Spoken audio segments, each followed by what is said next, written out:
Let's talk. Let's talk. I'll be on. If I don't see nobody on, I won't make it long. If I see somebody on, I'll make it long. I'll make it strong.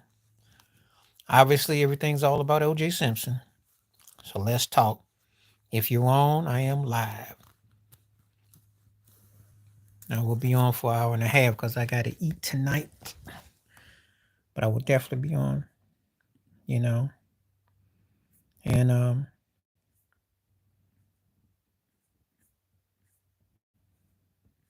it's the reality.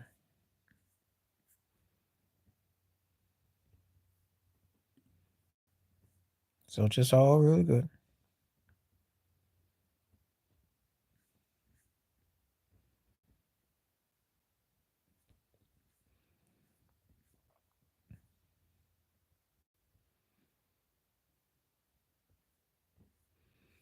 So just see what's going on.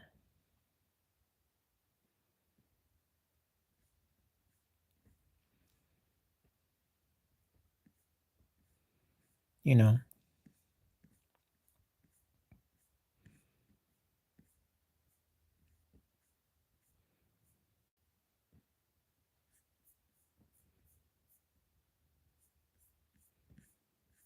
So just gonna see what comes through.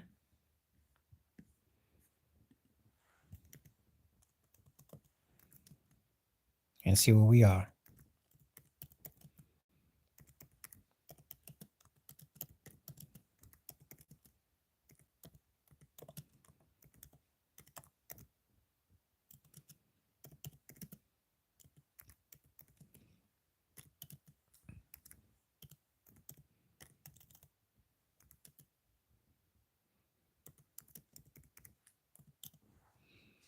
What's going on?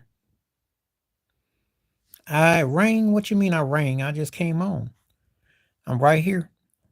Now, who are you? Tell me who you is.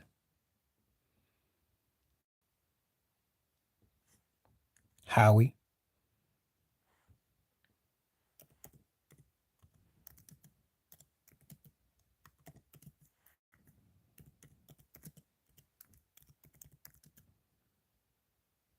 I don't do that.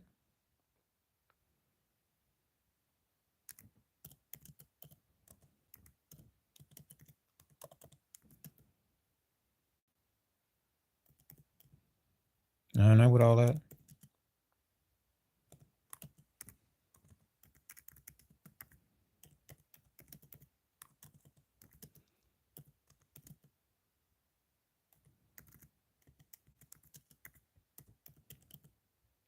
I'm black, and if you got nothing to say, I'm gonna take you off.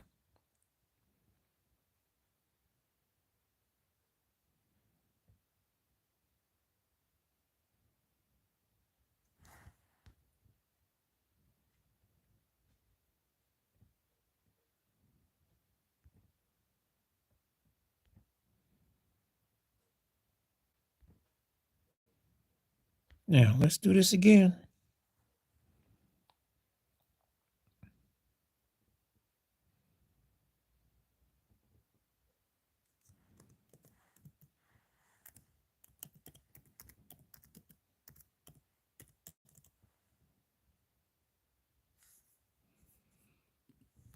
I don't know who you are. I don't know what your gender is. Just talk in English.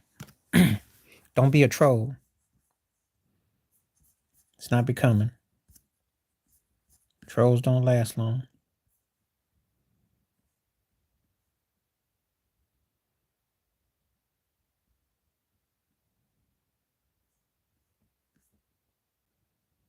What's up? Thank God somebody came through with a brain.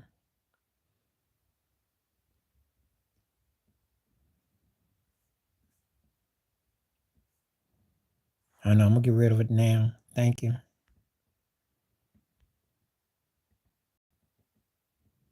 Let's talk, Tid. What's up?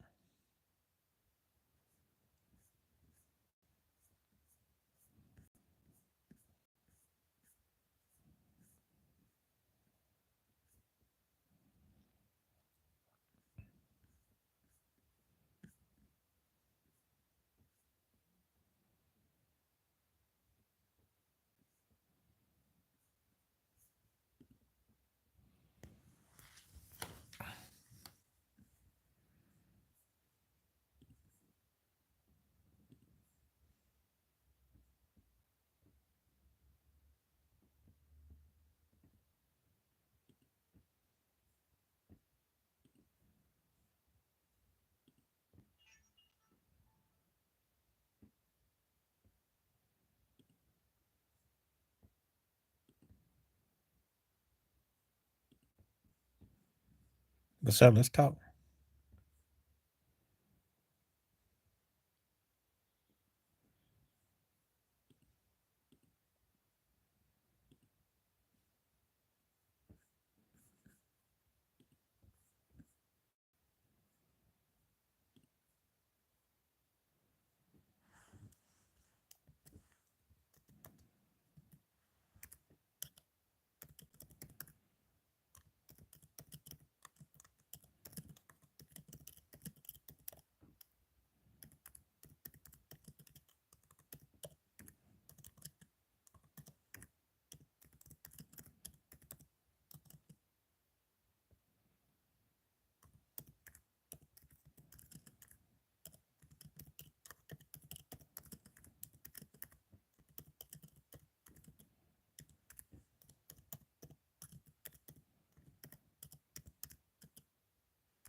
What's up? What's up? Holla talk. Come on now, give me some words. Yeah, I know he did. I found out about it last December. It was going around. It was on the low. Found out about it. So I knew. His underrated skill was how strong he was. No, he came back to Buffalo. I think I told you before. You had asked me this recently. He came back to Buffalo. He would come and visit the stadium. It wasn't obviously wasn't gonna be like it was in the 70s through 1990, but he came back to Buffalo. He came back and would sit in the stands. They didn't cancel him. They just didn't, He came back. You can look at videos. He was there. But I think his real underrated skill is how strong he was. Because his juking and his athleticism, but people forget how, his strength. So,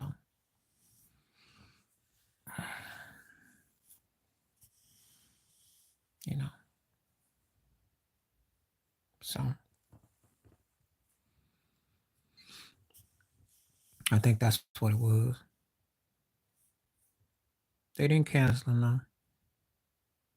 He went to some games up until a couple of years ago.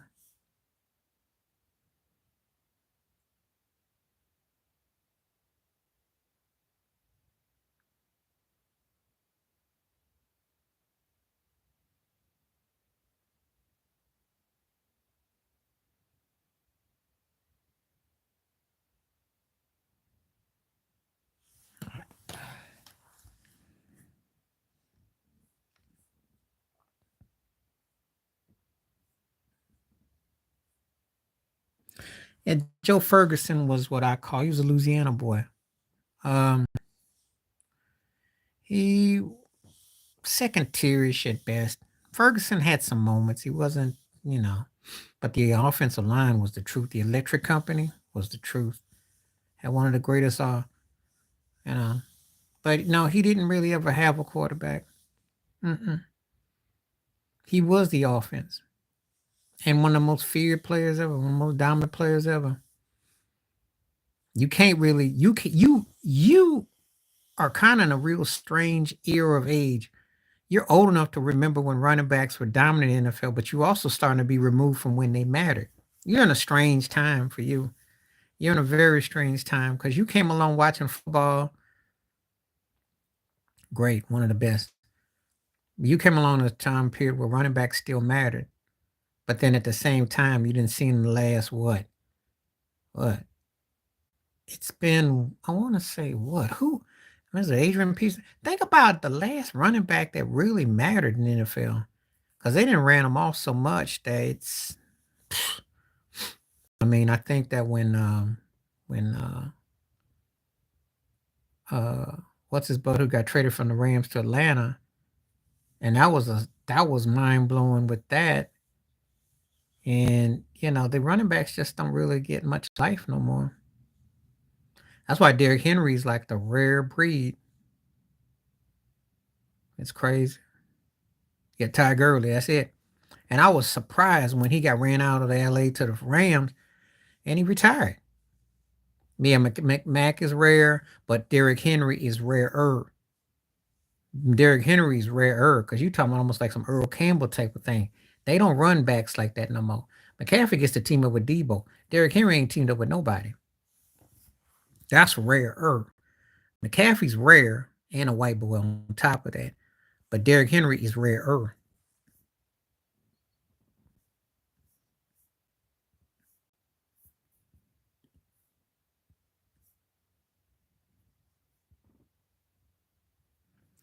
And that's probably why they lost the Super Bowl too.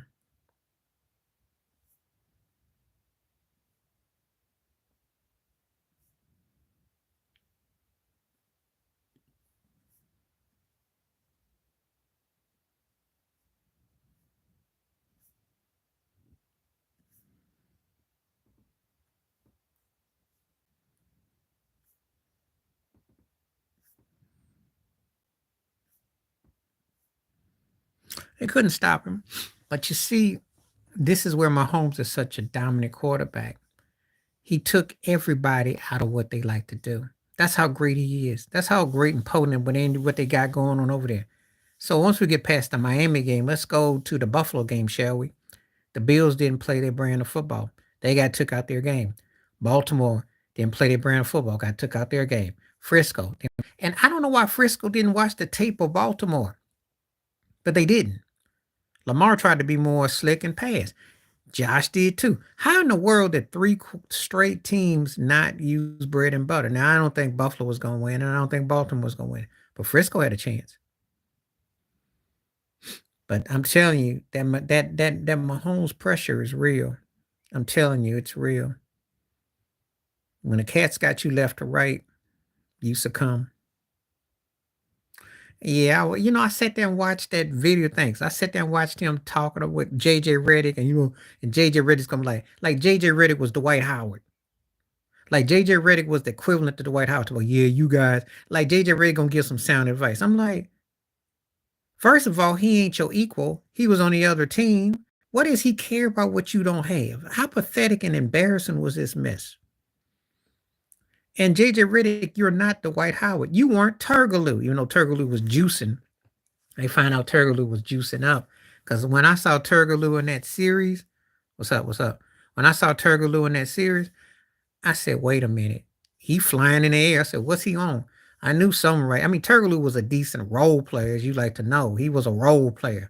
But he looked like an all-star in that. I'm like, what is he on? Because Turgaloo wasn't a baller like that. Not the way he looked in that series. Come to find out, they got him. They popped him. But you always asked me what a role player was. That was Turgaloo. Turgaloo looked like a Turgaloo like a turbo. I think when he become Turbo Lou. All right, what's up? Hello. I don't know who this is, but yeah. I had to have a little dig at LeBron with that mess. It depends on what you like. Djokovic in Denver is probably the best in basketball right now. Nikola Djokovic, the Denver Nuggets. Where are you coming from tonight?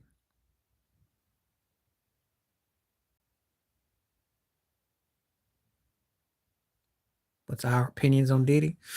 He looks like he's a man in a lot of trouble. What you think, Ted? Puffy like in a lot of trouble.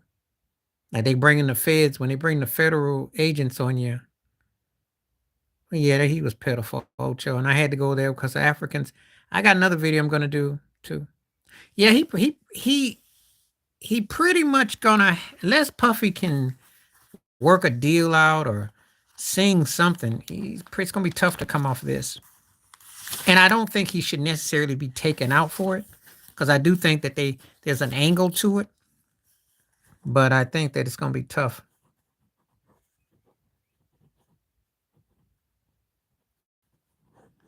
I think it's gonna be tough. Well, I told you what I said in the video though. You see what I said though? I said that some of the Africans and some of the West Indies come over and they down talk us. They use black culture. It's kind of like what I did with the Cardi B video, which I caught some crazy lash from.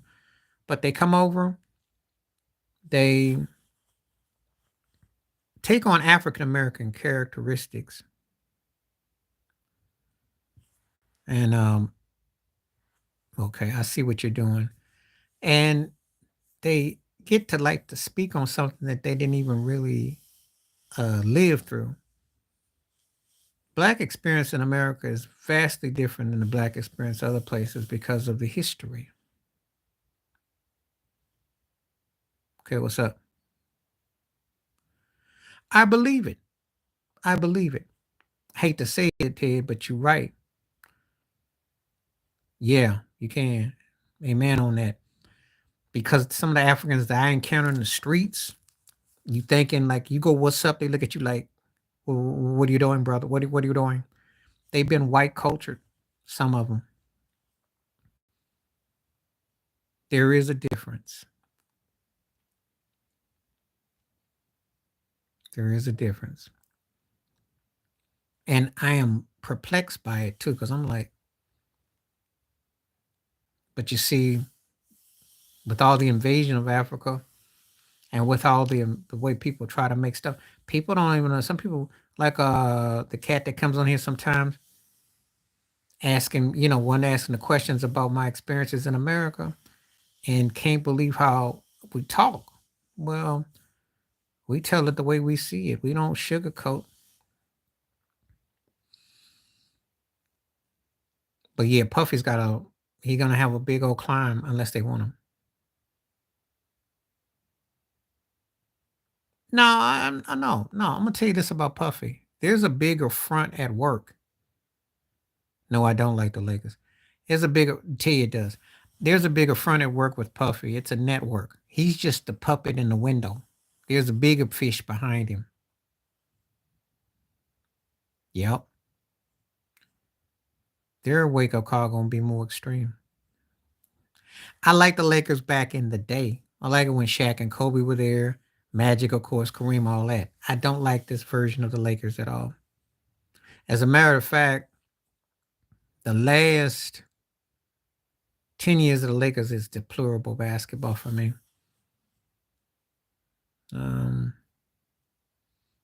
They won that last ring against Boston. That's probably the last time they was okay, but I think the one they beat Orlando was probably. But I really didn't like what I've seen. Paul Gasol was great with that. I don't buy Anthony Davis. I don't buy LeBron there. It feels awkward. It doesn't feel right. It feels like it just feels suspect.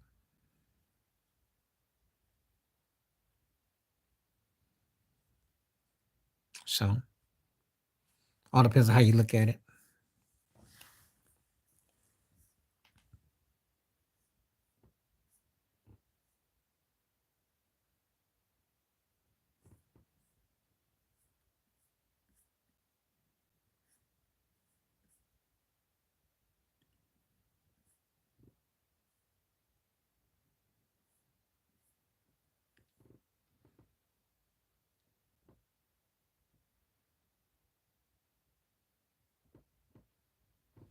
Well, let me tell you something about that. They known because the industry they're in. Let me say something. The people that he answers to and deal with, they knew that he was the anointed one. That's why. But the problem that you run into is if you ever slip up and say something that they don't want, or you do something like he did with the alcohol, that ain't got no use for him. That's what makes it so criminal on their part. He been harmed in the standpoint that they had a finger on him. They own his stuff. He doesn't really own his stuff. I think I got to explain that. He's just the front. It's like somebody when you work in a supermarket and you say the we stuff, but you don't own it. You just fronting at the window. The one way he might can get out of this is because none of the places are in his name. People are going to have to tell stories. They're going to have to come up and collaborate. It's going to be a lot to come up with. And then, of course, what they got to do and what they tend to do when it's unbalanced justice is that they go dig up in time against him, but they don't really use it in the time that they have. So they're going to have to use old stuff.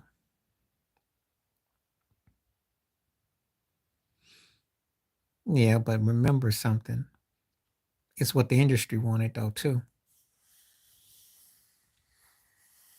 It wasn't alone. Now, I have it on good authority. There were a couple people that he probably did have taken out. But it's those people aren't even considered in the grand scheme of Tupac and Biggie, or Kim Porter for that matter. And there's a lot of layers there. So anyway.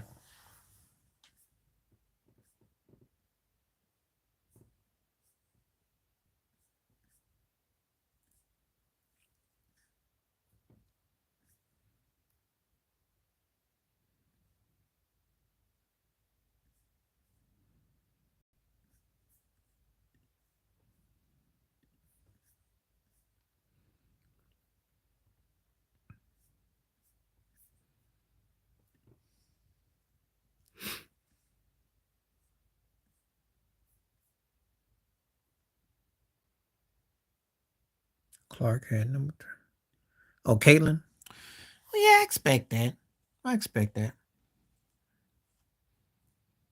I can't be mad because I mean she had success. I can't be because I mean she's gonna have her, she was big for the bag. Let's keep it 100. You kept asking me about the men's. Well, she had impact, yo. Plus, let's be realistic. We're in a different day and time now.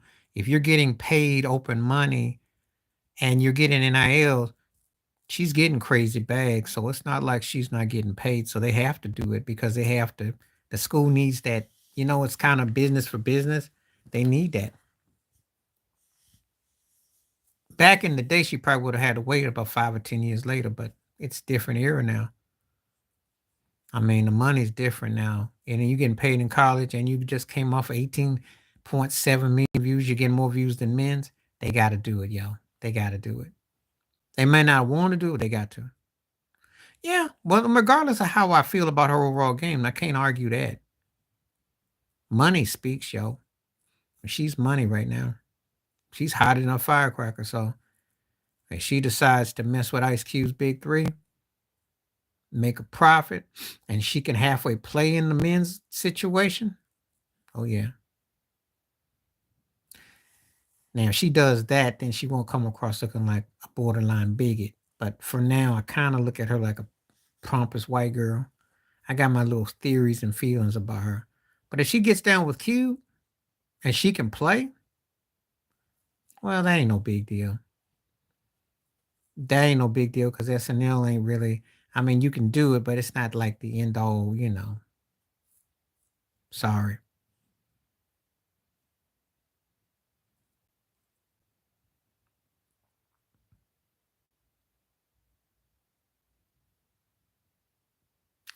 Well, I mean, I agree with all that, and he wasn't a talented artist, something like that. But he was in a business, but that's what they do,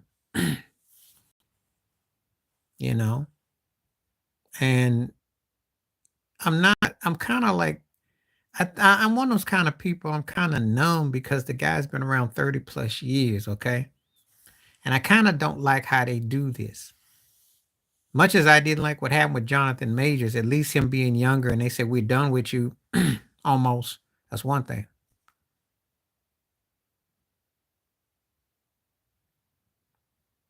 Well, the industry is real common for a lot of homosexuality. That's not exactly like surprising.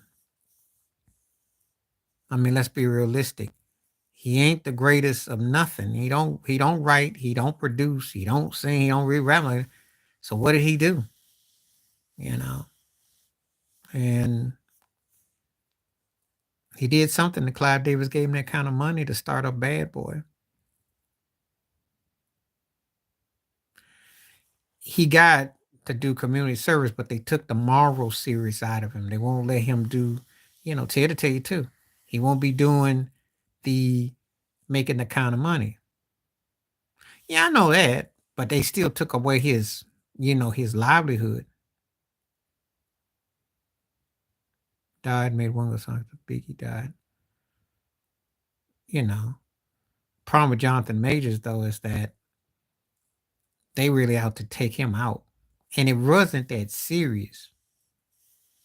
You know, so that's how you know. Excuse me, that the politics involved. That's how you know. They took him out.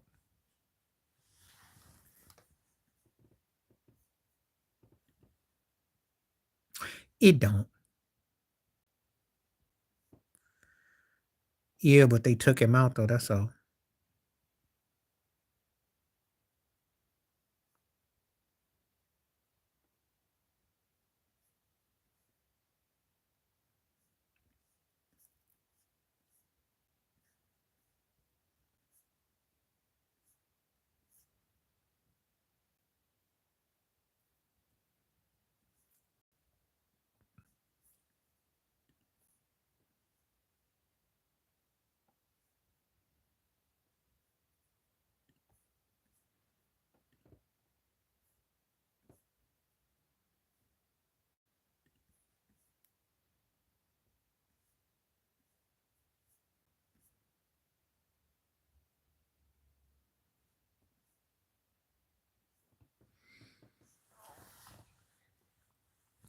Well, what happens is that no, I'm gonna tell you what happens. I'm gonna address that one.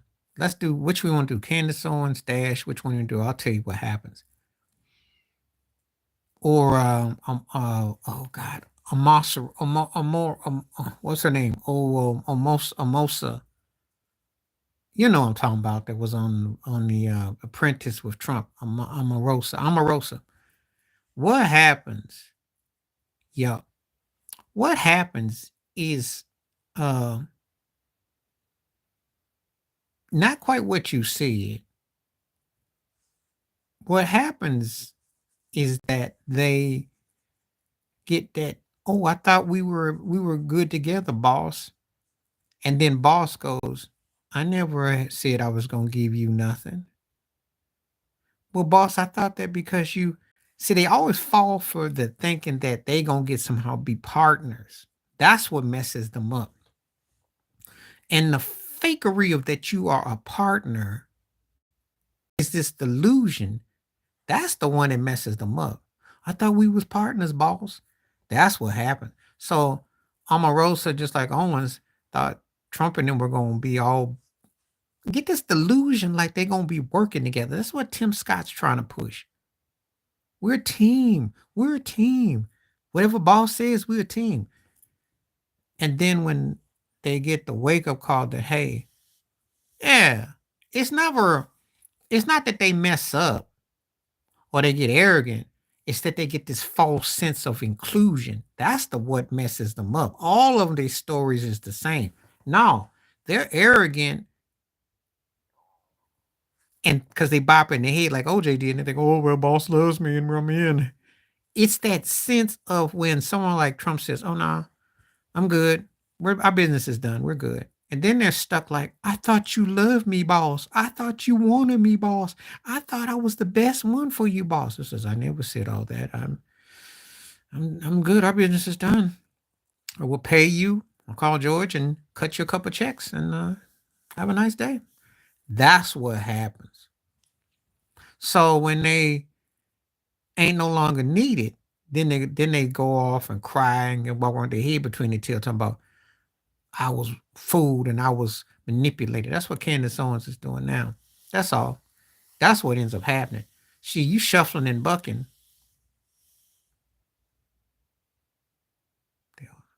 They do. Because they know they can get something out of them. They know if you toe tap enough, that's what they're going to do.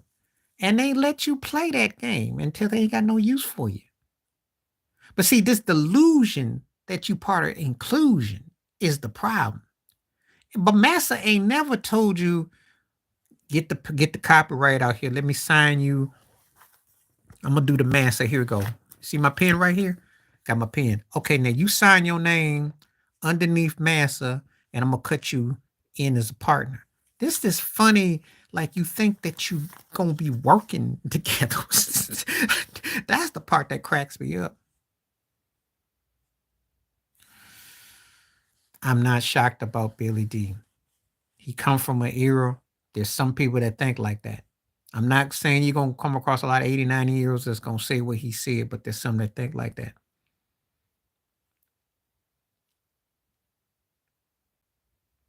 No one no humiliation ritual.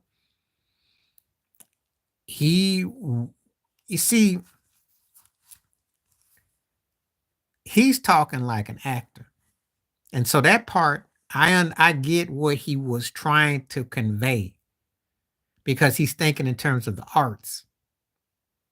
But see, he didn't separate it from the arts. And what he did was saying it's okay that they take on characters. Because you know why? And again, it makes him, you know why it looks like a buck dance, and not so much even just for that. You know why it does though? Not even just the blackface. You know what really does? It's because they have whitewashed black folks when they had Cleopatra, Liz Taylor playing Cleopatra, Charlton Heston play. They get so used to white folks taking off and doing this and that, that's what ends up happening. So he's from old Hollywood. He's from old Hollywood. Okay. That's a fact. No, it wasn't that. It wasn't that. That's what I'm saying. Thank you. No, his Major's clothing and his ad, that wasn't what, no. If they really used that to defense, they could have, that didn't really work for him or against him. It really didn't. And to me, it looks like he just role playing something. I don't know, because you know, I can't even really say. It didn't do one way or the other with him. He still was going to be a leading man in action films, but the problem was when this thing went down, the real humiliation is that they took everything from him. Now, if he's lucky, he'll get Malcolm Jamal leftovers. Yeah, Julie Roberts, that's true.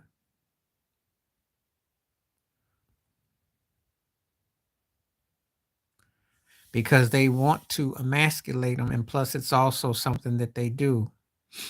Does it mean that they're gay? No. Does it mean that they fruity? No. But what it means is that they can make them do what they want them to do because they own them. And once you understand how Hollywood really works, Hollywood is ran by Jews, Italians, and it's a white brand business. Black folks don't have no say. So they do own what you do. They have agencies that own what you do. Not everybody has to do said situations. I think it was somewhere between Puffy and Shook. Between Puffy and Shook, someone knows. It's industry. It was industry. I don't think they tried to embarrass them. I think they use it to have them for extortion. Now, to emasculate, I can give you, not to embarrass them per se, because it is show business. What is show business? Show business is the act of he knows what happened. He knows what happened. But that's gonna be hard to prove. And if people even care, because I don't think they care, because we're talking 30 years, and I don't trust these white folks with that. They know. The industry knows what happened. Ice Cube came out and said, "Don't sign with one of them labels because you end up like Biggie and Pac. You'll be in their coffin." Everybody knows. There's rituals. Um, what they do with black men, they in the industry, you fit into a stereotype. Even if you don't wear the dress, even if you don't do certain things, you still fit into a stereotype. And I will tell you, because they got you in a role. Yes, I know.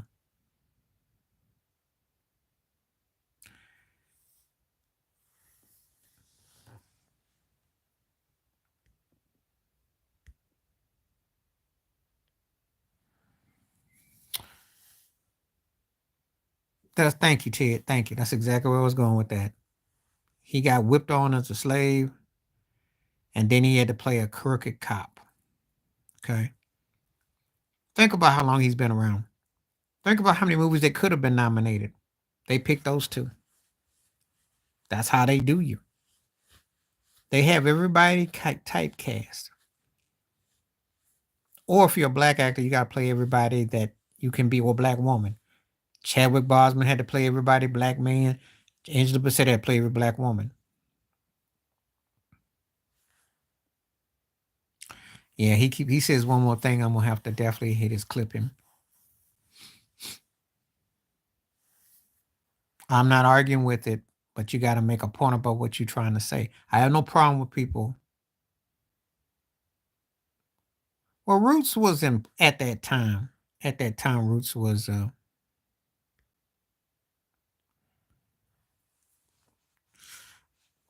I loved Roots growing up as a kid because it was unlike anything that came on TV at the time, and it was needed. So I had no problem with that. But LeVar played everybody back then. No, he was precursor to Chadwick. He played all kinds of roles.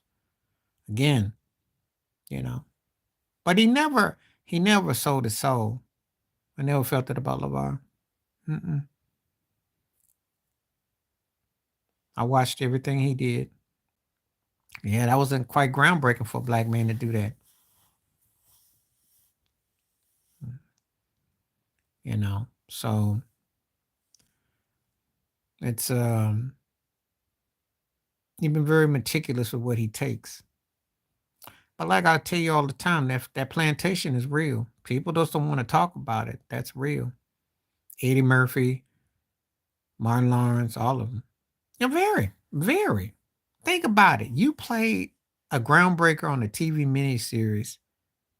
You do Star Trek, do Rainbow, you do. He's very versatile. And he got kind of taken for granted.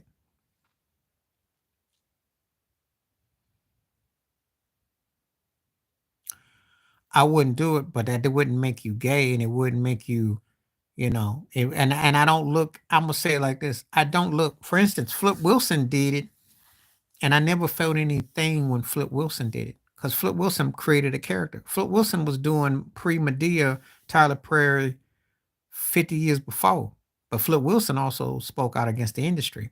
And if you ever look at people ask who's the greatest comedians, he never gets any love.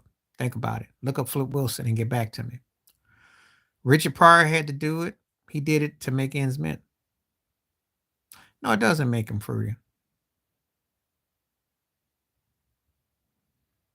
It's the things that guys allow. I think what we're talking about is like with Terry Crews, for instance, getting touched up on and never retaliating and not speaking out about it because he got violated. Now that's even worse. That's even worse. Well, they got to do what they got to do.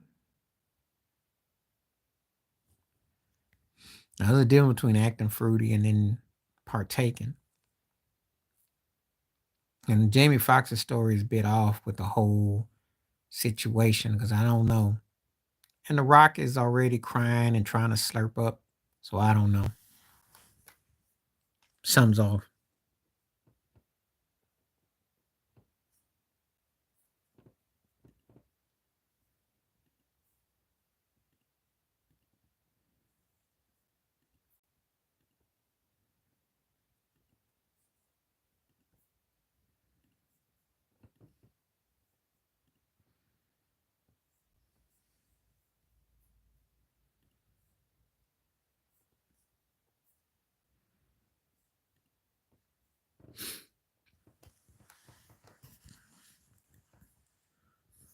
So I'm up here looking at the stuff so I can keep my head up.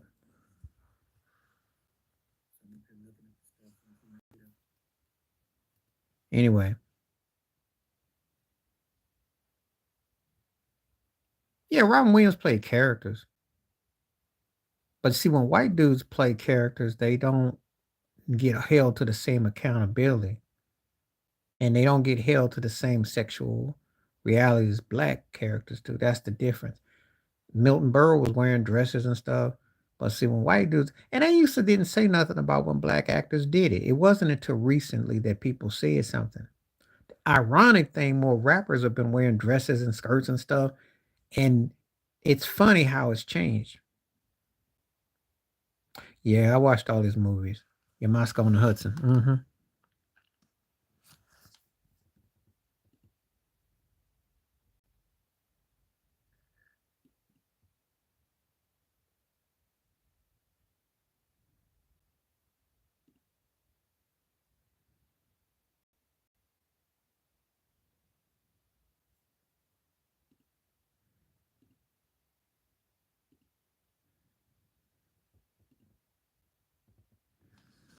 Okay.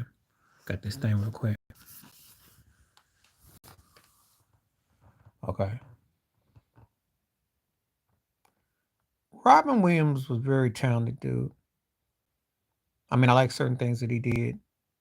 I think that there was particular areas that I liked him.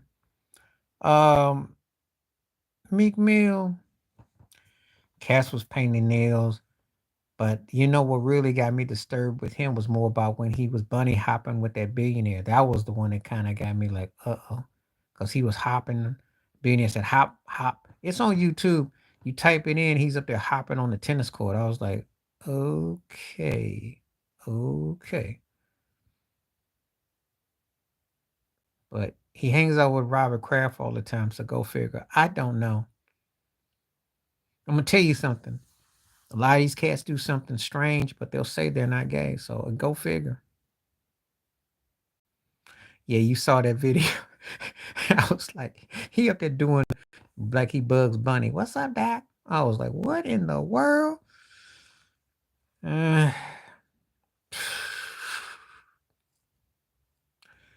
but am I surprised? Mm-hmm. That's how it be going. That's how it be going.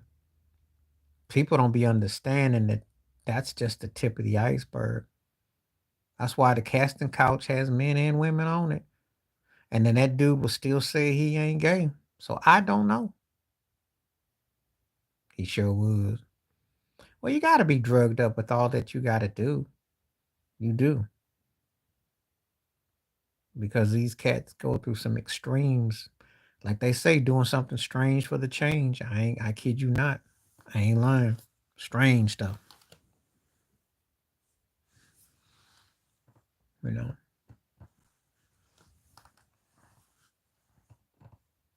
Cause they really be like, you know, and that's just the tip of the iceberg though. It's more stuff than you can't even imagine because they have they got a lot of people they got to answer to. You know, a lot of people they got to answer to. I don't even know what label he's messing with these days and times, but there's some stuff. Yeah, I remember that. And if you remember, someone was talking about Tom Hanks while he moved to Australia. They act like they were coming after him. Jack Nicholson's story is a trip. So the original owner of the LA Lakers before he owned the Washington football team, Jack Kent Cook, Nicholson got hooked up because he looked a little bit like. It was a crazy story how he got hooked up, but everybody knows he's been doing, wild and crazy.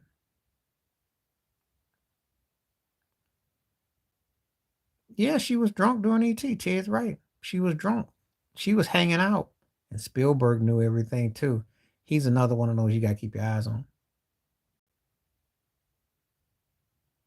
She was 7 when she did ET. She was 7. Spielberg was on the set, and I heard something about Spielberg. But anyway, it's nothing that's been swept underneath the rug. But yes, she was. If you remember in the movie, right, Elliot, what is he? She had a couple of scenes when she looked like she was kind of not because of her age. She actually like she was kind of disbobulated. She was like, Elliot, Oh, and she kind of had this like shaky look. It could have been the alcohol. See, one thing I'm gonna tell you like this too. Don't look at it in 2024 eyes. Think about 8384 eyes. Because people were a lot more, yep, people were a lot more acceptable of stuff back then. They thought it was cute. Nowadays you cringe. They didn't cringe like that then. Some did. The ironic thing that was supposed to be the clean oriented 80s. It was anything but clean. But that's the era of Nancy Reagan just say no to drugs. Let's be all kumbaya and all that.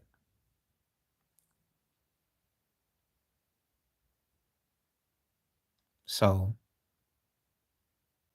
it was a trip out time to say the least. Trip out time. But yeah, she was looking a little spacey in a couple of them scenes.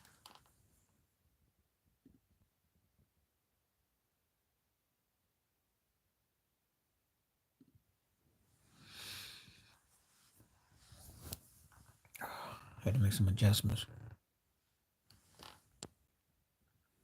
Okay. Trying to see where everybody's at. So what's been the OJ reaction from the people y'all encountered?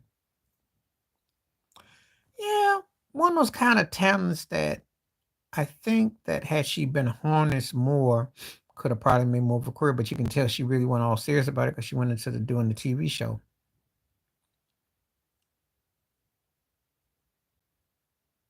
She's very fortunate to still be alive and to be healthy, considering how crazy her life started out. Because she could have been definitely wired and torn out. And I saw the Orlando Brown interview where he was talking about her. So, yeah, it's crazy.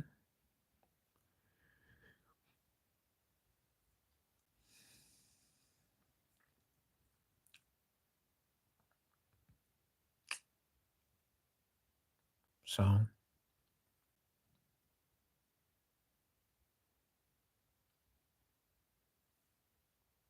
yeah.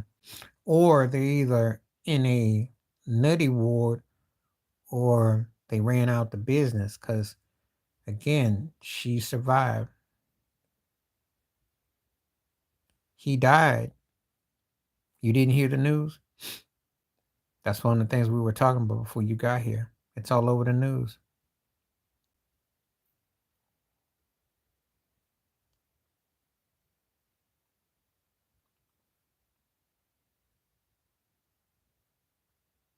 So I'm just curious if anybody had any more takes and thoughts on OJ. Yep. It's hard to believe he was only 76, though. Because with everything that went on with him, you'd have thought he was pushing like 90. This morning, earlier today, and he had prostate cancer. And his family was with him. It's on the X.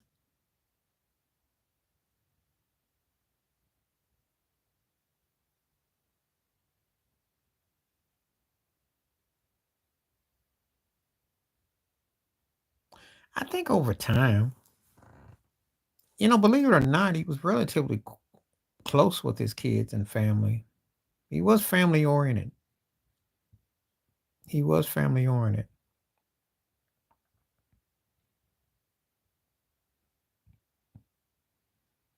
Yeah, well, because I watch, what ended up happening is my cousin is the one that told me. And I don't think he was, because Arnell was close to him. I think the kids loved him. Now, my cousin hit me up with a text. I was just coming out grocery shopping and said, "Did you hear about earlier today?" And I go, "What you talking about?" My cousin did it. A cousin in Washington, D.C. And I was like, whoa.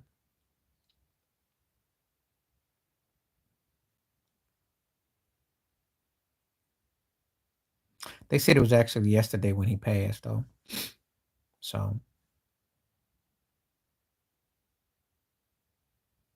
yeah, I was talking to a fellow Bills buddy. Sometimes he comes on once in a while. We were chopping it up for about a half hour. We had a good conversation about it. And he will always be the greatest Buffalo Bills player ever.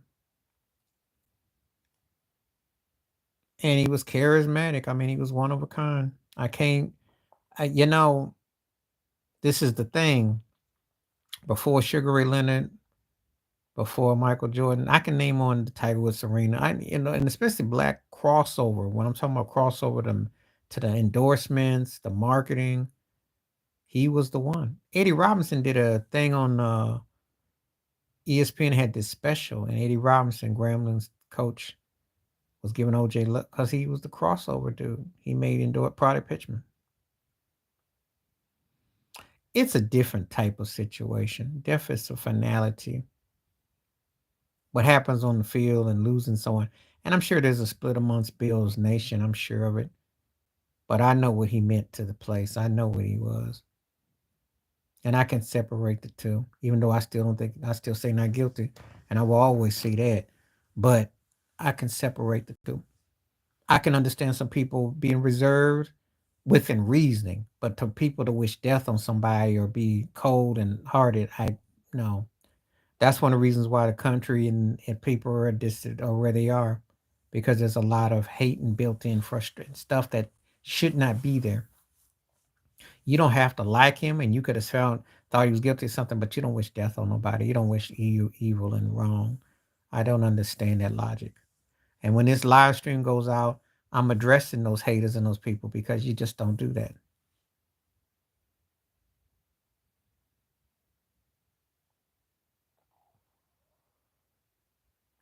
Yeah, and man, so I got a funny story back in '94. I tell you, I was off from work and I was sitting in the living room, and that white Bronco was coming, like it was coming into my living room. It was like it was like a spacecraft. I was watching the Rockets Knicks game, and that whole thing took over everything. It was crazy.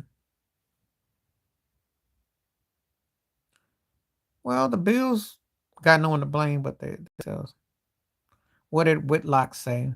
I'm sure I'm gonna have to go look it up when I go eat. I'm sure he had quite a bit to say, even though you would think he would love OJ because he bops his head a lot. I'm just checking the clock real quick. I gotta check something out real quick. You would think he would love OJ. Lord knows if it wasn't for OJ, he couldn't be shuffling like he did either. I did speak out against OJ too. But again, the reason why I say this is because before you get mad at like when you come at Billy D. Williams, OJ from that era too. Except OJ had hood in him, but he played white to make it accessible. See, he had to do a lot of acting. I can name you a lot of black folks from back then that did a lot of acting because it was common. I mean, they would.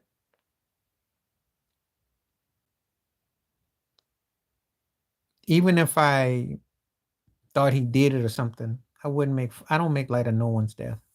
I might not have nothing nice to say, but I'm not wishing stuff on nobody. That's just evil. And half these people weren't even around when he was what happened 30 years ago to know anyway. They got that from their parents. I told you this racism and stuff is spread like wildfire. Tell you how people be acting. They say stuff because it's fashionable, you know. So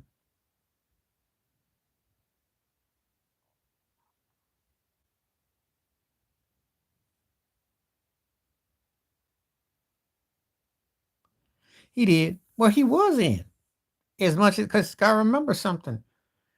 The white folks that set him up, his praying career when he could live off his pension for 25 grand a month, right? That was in. Okay. Denver Nuggets. I'll address that in just a second. He lived, he was even more acceptable than Michael Jackson at once upon a time. I might do a video about that. I really do believe they really had him in. And he was set up. He was set up like when you really dig into where he came from, the hood, junior college, got to SC. Oh, all he had to do was play the role. And they had him in movies and TV. I mean, he was charismatic. He was a good looking dude. He had everything as close to white world as you could imagine. And he also had himself prepared for a rainy day when he had to defend himself in court. Think about it. If that ain't being in, I don't, you know, OJ, come on now. That's not a fair comparison. What would make you say Bo Jackson? What did Bo Jackson ever do to make you think that? No, I'm a Miami Heat basketball team fan. Buffalo Bills, New York Yankees. I can't stand the Red Sox. We don't even talk about the Patriots because the Patriots ain't gonna do nothing no more. The Celtics, they a lot of acting. That combo you got ain't coming out I don't see them winning.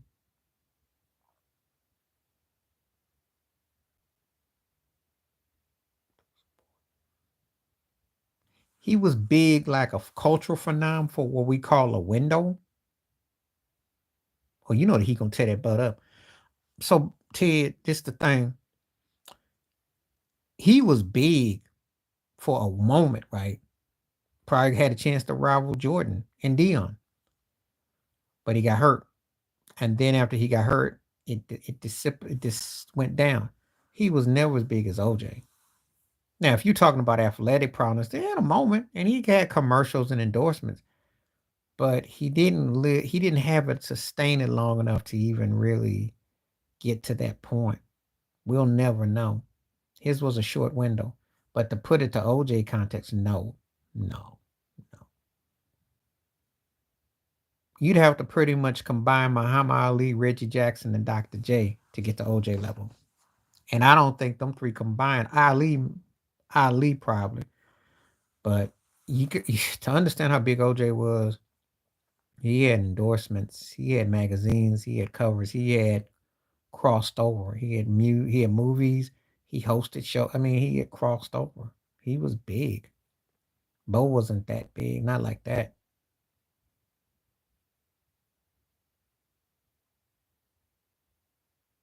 You know. Oh, let me put it to you like this about OJ. OJ was like, look it up. OJ was like quarterback big. Bo was never quarterback big. Think about it for a moment. Quarterback big is as big as you can get in NFL. It wasn't like that. He had a big window and he had moment, but OJ had like it was a different type of situation.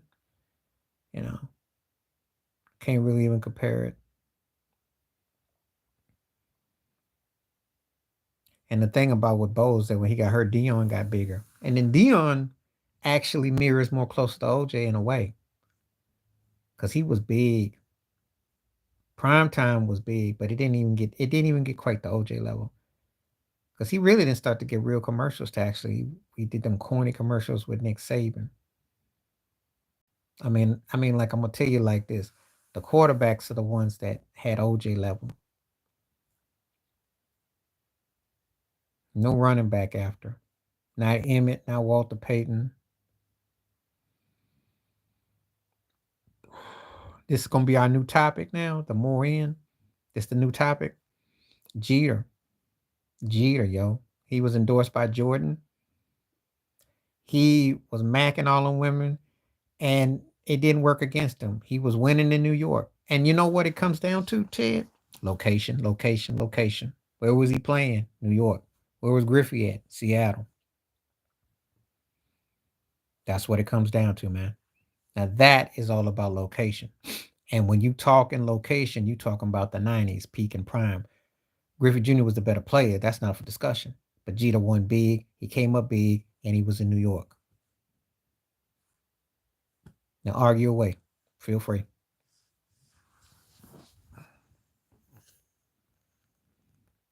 Because um, you know, location plays a big part. People can make arguments and have debates, but if you're not connected in certain places, you're not going to get the same results. That's what happened. That's the difference, really, right there.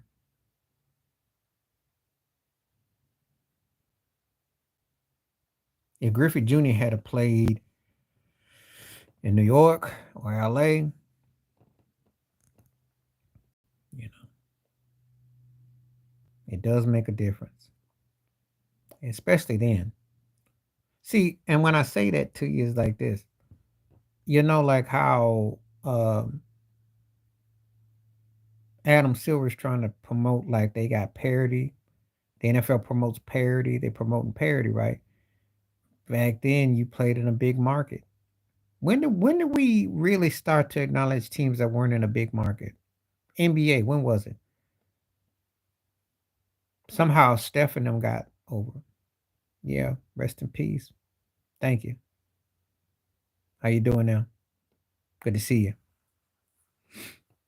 But when do we start to acknowledge cats that weren't in a big market like Steph? Really, you don't look at Oakland because it seems kind of not really like that, you know. But the major markets, you remember 20 years ago hearing David Stern talk about I want LA versus LA. 2012, what 2012?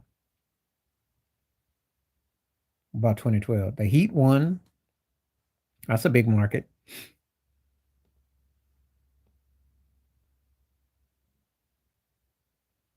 Do tell me when you say 2012, do tell me what you mean.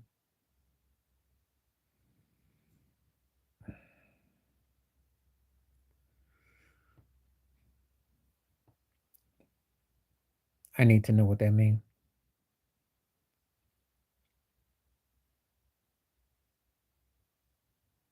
Yeah, but they didn't win no chip though. But when they won their chip in 2015. But the point is that you could make the case about Golden State. You could definitely say Toronto. You could definitely say Milwaukee, Denver. Okay, I'll give you that. But for the longest time when I was watching ball, everybody knew it was LA, Chicago, Boston. It was San Antonio was like the only rarity. Detroit was known. So there was a lot of fixture that seemed like stuff was fixed. That's the point.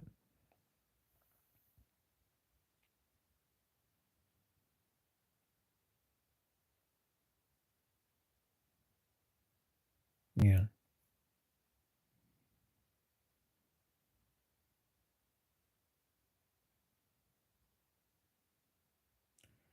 You might get your wish. I mean, they could if they win, they win. I mean, if I had a wish, I'd love for them to knock the Lakers out.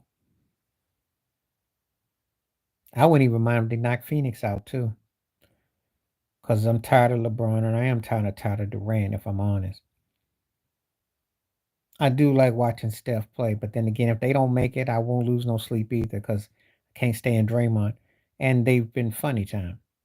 You're not that good. You're not that good. You really think you? So I did the LeBron stand up Darvin Ham video. Did you see it? And you ain't gonna do nothing unless AD's playing. So let's keep it 100. You don't play no defense. You don't guard the perimeter, and you streaky. And if you're dependent on D'Lo to save you, how you gonna depend on a man that you was trying to get rid of at the deadline? Do tell.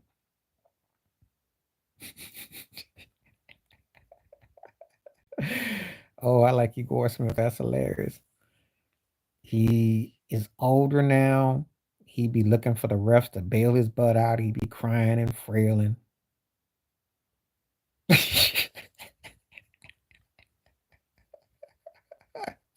You are a comedian. I'm showing teeth now.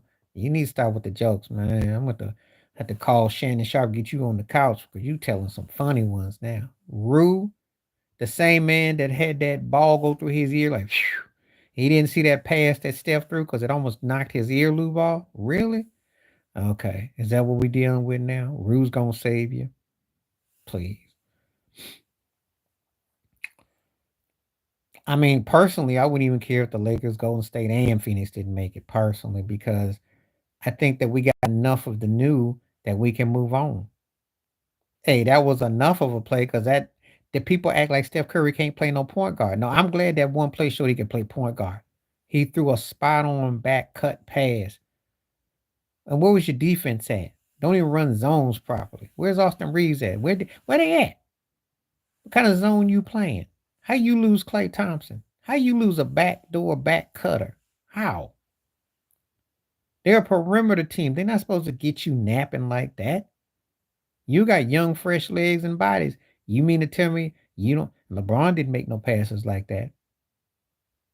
One play, One plays kind of characteristics of your season. Just saying. But I ain't got no worry about it.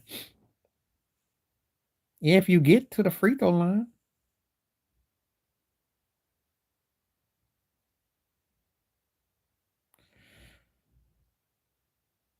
you get them free throws, you got a chance.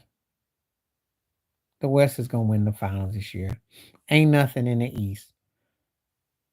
But I like how you thinking, because unless you see something in the crystal ball, I don't see it. I don't know nobody's gonna beat Denver if they're healthy and motivated.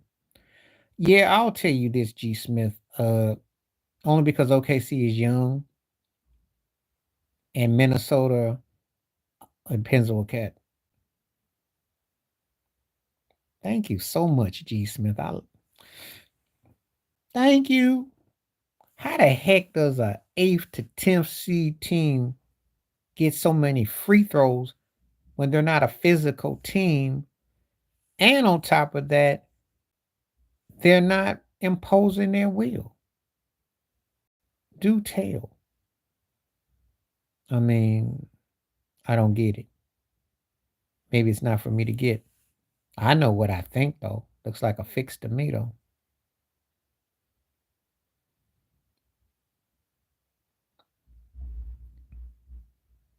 Unless Shaquille O'Neal is playing.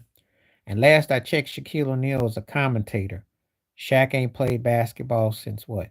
2012. So how are they getting all them free throws? And Anthony Davis is not Shaquille O'Neal. Yes, they do, because Adam Silver wants to make sure that they get calls. Yes, they do. They got to listen to what the boss says. It's good for business. You hear Mad Dog come out. They do. They do. Thank you. Thank you. Tim Donahue spoke out about it. If you don't know about Tim Donahue, watch his interviews. He got busted for fixing games. These refs do be in on the squeeze.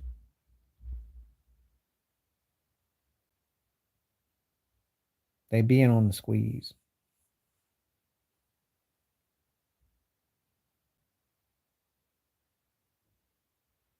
They're in on the squeeze.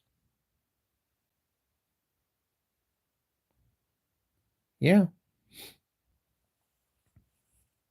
That's the only reason why. Because I'm gonna tell you something. If they don't have uh, the free throws, they're not that. They're not the same team. You got to remember something. You done won 5 or 6 games because by 3 or 4 points because you had more free. That does make a difference. You may not have won that game against Golden State. You may have lost all 4 games if it weren't for that ref for the calls. And there was those games, a couple other games that were suspect. And remember, you did all that just to get 9th, 10th seed. Think about it. Look at where you are. You're not good from 3. D'Lo gotta have one of them out of body games, and Reeves gotta hit the shots. You're not a good 3-point shooting team. That's not your forte. That's why they're going after Trae Young in the offseason. You'll see what I'm talking about. I already heard about it. They're gonna get one of them boys from Atlanta. That's the plan. They'll have to get rid of Reeves though, if they go after Trae.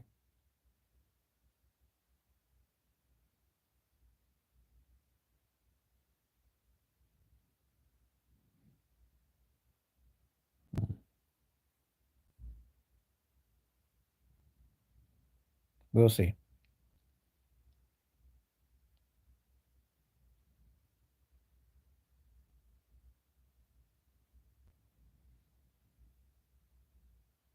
Well, you're gonna have a chance to get him.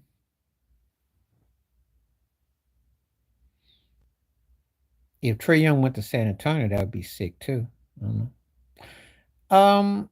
Dangerous, and Ted's been boasting about them. Luca looks very poised right now. Luca looks very poised right now. If their defense can hold up, no injuries, Kyrie plays his role, the bench is all right, they're probably the only team that's got a chance to get in the way of Denver. I got Jokic because his team has been best all year long. And he is playing the best ball, best team.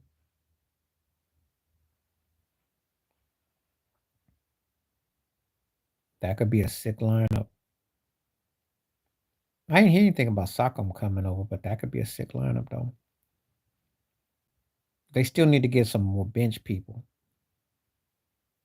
And I told you that not next year, but the year after is when I think Wemby would be on the. So 2025 is when I think Wemby would be scared. Well, no, 26. 2025, 26. Yeah, so 25, 26 is when I think he'd be. Because next year, I think he'll get his groove. 2025, I think he'll be in the groove by year 3. But yeah, if you get, yeah. No, no. When I say Kyrie, I mean what I'm saying is he is in sync right now. He's playing good ball. They're playing balanced basketball. Yeah, I know you are. You might be right on that one. They might be the only team I see that could probably get in Denver's way. And they better hope so for Jason Kidd's sake and for Luka's sake because they got to make a statement. But if they don't do it this year, they definitely got to do it next year. Definitely. Because their clock is ticking. Because I don't think Luka going to keep being able to keep producing until eventually. Unless they get some other pieces too.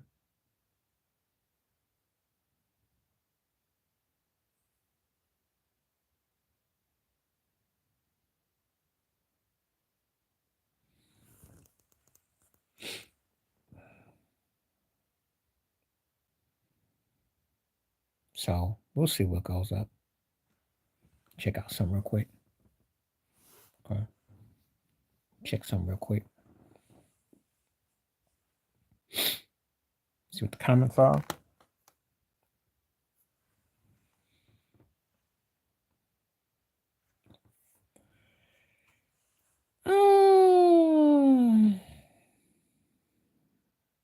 It's kind of hard to gauge that because of the way they run the ball movement and what have you. I think he's definitely having more imprint this time around. But a lot of it comes with how Kyrie comes along. There's growing pains. So,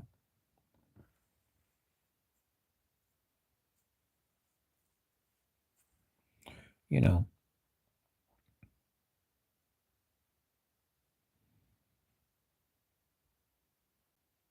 I don't either. I think at the most he's got 2 left at the most. And I think one of them years he's gonna fall off so bad that it's gonna be enough just to get him by. I can already see that happening now. Yeah, well what he says and what's the reality, 2 different things to you. That ain't gonna happen. I did a video about it already. So if you ever look at my videos, I did that. Except that my video was very animated. I said Stevie Wonder can see that Bronny ain't ready for the NBA. There would have been a time if they were still drafting kids out, play 1 year or two, you play a year or two, and you sit on the pound for 3 or 4 years. The problem is he don't score enough. He can't score enough. And the heck, you can't be an offensive threat in 2024. Yeah, well, he's gonna be gone about a year or two. I don't see LeBron playing more than a year or two tops. And like I said, one of those years will be the last of the upside, the other one will be the downside. Because it's happening right before your eyes. He doesn't impact the game no more. So sooner or later, once that starts to happen, your mechanics start to go. He don't play much D. Eventually, something else will have to give. So he ain't making to no 47.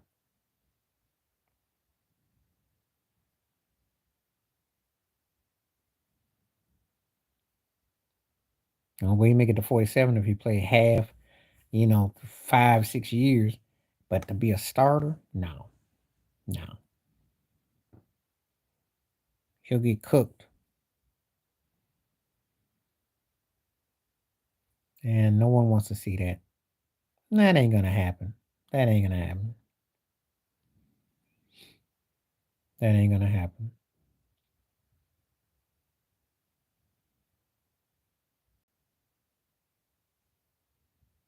That ain't gonna happen.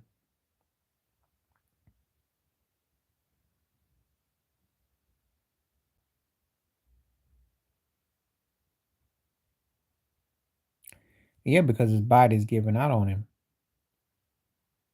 He's understanding that fundamentally he just thinks he can't do no more. And he can't dominate. There was a time when a team like this 5, 6 years ago, they'd be good enough to make a run. He has to hope that Anthony Davis can sustain and maintain. It's too much he has to give up, and it's too much vulnerability. I see it all the time. Like I said before, there's a reason why they 8th, 9th, 10th seed.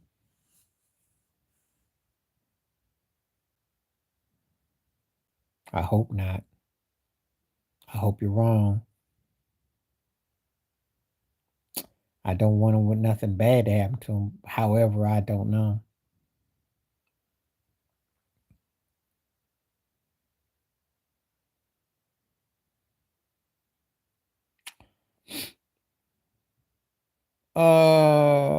The Heat. Because you remember with Cleveland, too much had to go right. Kyrie and Kevin Love would have given Denver some problems, but if Jamal Murray and Portis are hitting their shots, that's tough. Aaron Gordon inside is a problem. And I wasn't really as sold on Cleveland. And he won one ring and he went to what? 4 championships with Cleveland. I don't think they beat him. Yeah, I don't know what's gonna happen with him. I'm sure he'll stop taking whatever he's taking once he gets, you know. I think the Heat would have had a chance because Bosch pulls out Portis, and then Jokic comes out, and if LeBron is navigating and Dwayne Wade and Ray Allen, I think it's a more competitive series. I do.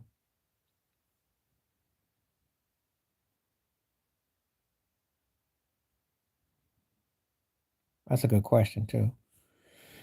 I never been asked that. Oh. I think the Nuggets, though, because of the size, would wear on them after a while. The benches would have been interesting with Miami. I think the Miami one with Braun would have made more compelling, though. I do.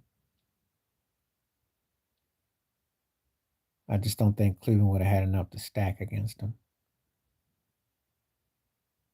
Because Kyrie and Jamal Murray gonna almost cancel each other out. And then Jamal is a sneaky guard because he's the kind of dude that you don't really pay him a lot of attention. And then in the fourth quarter, last 3 or 4 minutes, then that's when he racks up 5 to 8 points, couple rebounds, couple assists, and hits a big shot. He always tends to do that mess. And then before you know, he's got 25, 26, 27 points, 7, 8 assists, 4, 5 rebounds, couple steals. And you're like, when did that happen? Jamal Murray always is the quicker picker up and knows how to finish. So,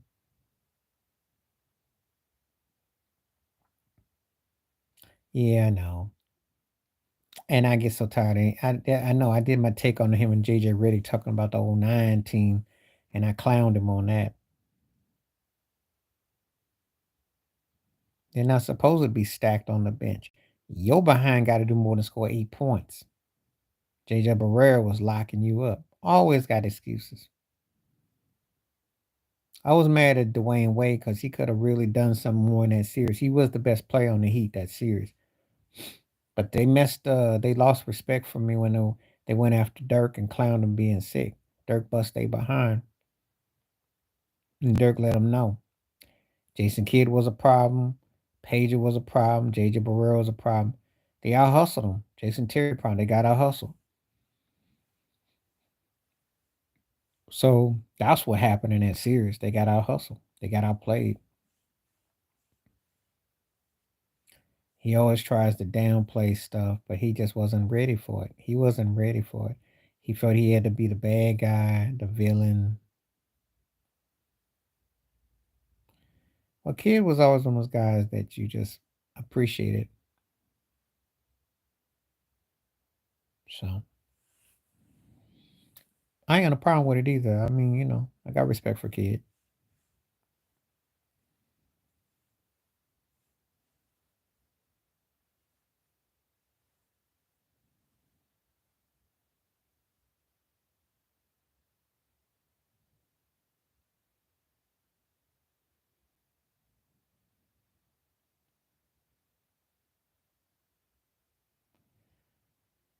I think his underrated skill was how strong he was. Because I think that his toughness that when I say that, I'm talking about mental toughness because he got better. He actually got better. And once he got himself together mentally, he became better. That's why he ended up getting coaching jobs. You know, it took him a while to get to that point where he formulated how good he could be.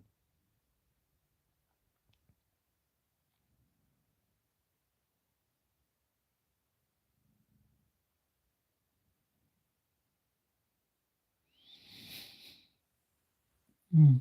Excuse me. Right.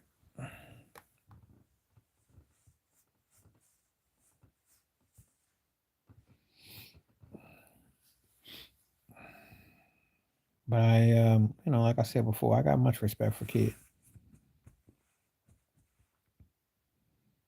and he definitely got better as time went on. He showed leadership. He showed those intangibles. So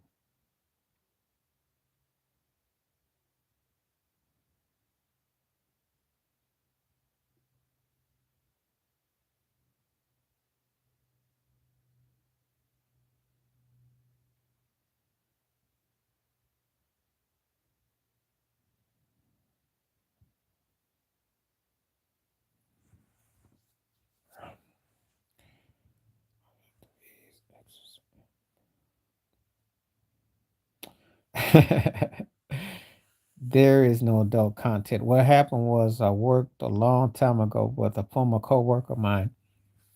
She used to actually she went to Arkansas College with Derek Fisher, the Lakers. Anyway, there was two stories to it. She's the one who coined the term Mr. Max. And I thought, okay. And then I was a big red Fox fan. So that's how that came about.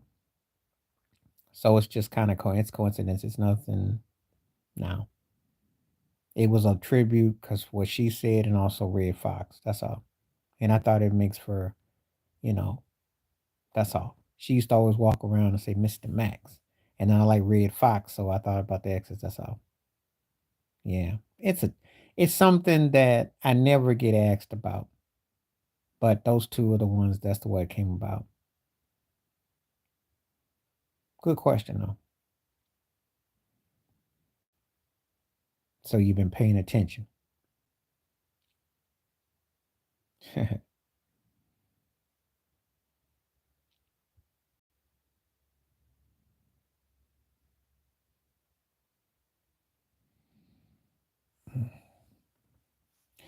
Got any more questions? Feel free.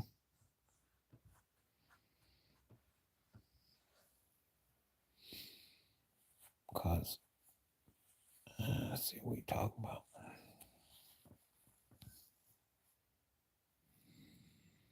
Mm. I'm just looking at a lot of these sports commentaries. People talk about OJ, so I'm sure that's gonna be crazy conversation. People already thinking 2024 is crazy. I don't know what he'll be. I don't know. I don't know. He's got size. He's got a decent arm. And he's got mechanics. So I don't know what he's gonna be. I have to see where he goes. I gotta see what kind of situation he's got. I don't know. I don't know.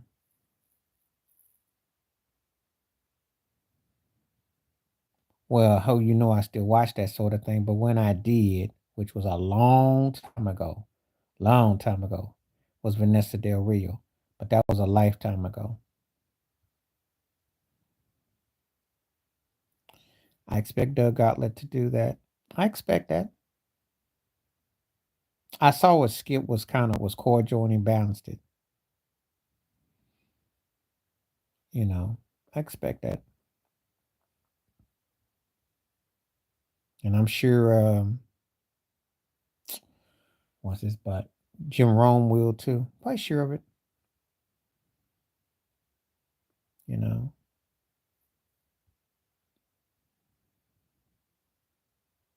but he's gonna be a very polarizing figure even in death. So it is what it be.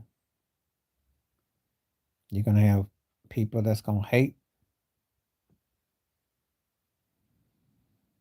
and they're gonna take a side.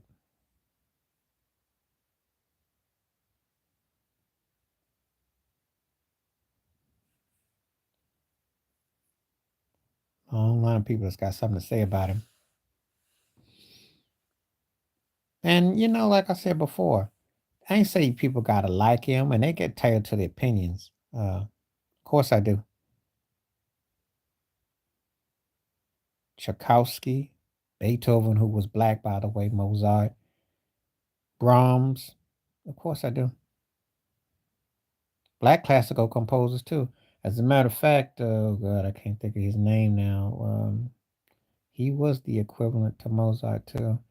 And I Ramastan, and I want to say who else I used to listen to because I mentioned Tchaikovsky, but a lot of the Scott Joplin music was classical based, even though it had that Dixie. So yes, it's all part of it. Music has no limits in my household, in my world, in my mind. Nicole Brown's was into the drugs, lifestyle, party girl. They all were. Faye Resnick, no. Some people think bait. Some people think that Tchaikovsky was. It depends. He was more talented. He could play various instruments and what have you. But there's nothing to say that someone couldn't have rivaled him in some form of composition. All due respect, because there's always somebody that's can do certain things that you know. I know they hold on to that belief, but that doesn't mean that there isn't someone who couldn't do it. You know.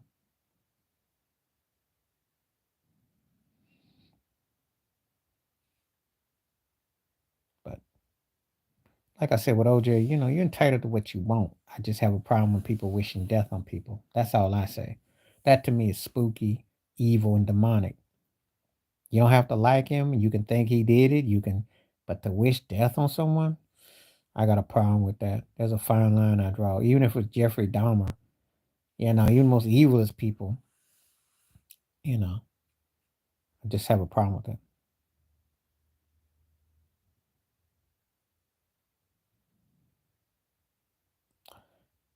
People feel that way about certain musicians, period. Some people say that about Stevie Wonder's music. And I actually have heard people say that. But it depends on what you want to listen to. Depends on what you feel. But classical composers are talented and what have you, but they weren't the end all be all. You can actually systematically play classical music, sightsee on it. It's not as complex as jazz is because the notes tend to run more like the tone. But jazz, you got to beat it to the bop, to the boom, boom, to the bop. It's a different cadence. So who's to say? Just saying. There's a difference in tone, feel, and how it's done. I know some cats that play classical. Well, that's fine. We can debate, we can disagree. It's not a big thing. I've known cats person who played classical and jazz, and they said jazz was tougher for them. I remember, in fact, one time I was watching Brian McKnight. He had a classical DVD that came out 20 years ago, and he was saying that the chording was easy for him to sightsee, read, and play off of classical because he does play classical and he played jazz too. But he just won. But I'm just saying. But I will tell you this: like when I hear Wynton Marsalis play, I like his classicals better than I do his jazz stuff. So yeah, it's a different tone and feel, but you still have to be on the rhythmic. It's just a different tone and feel. That's all.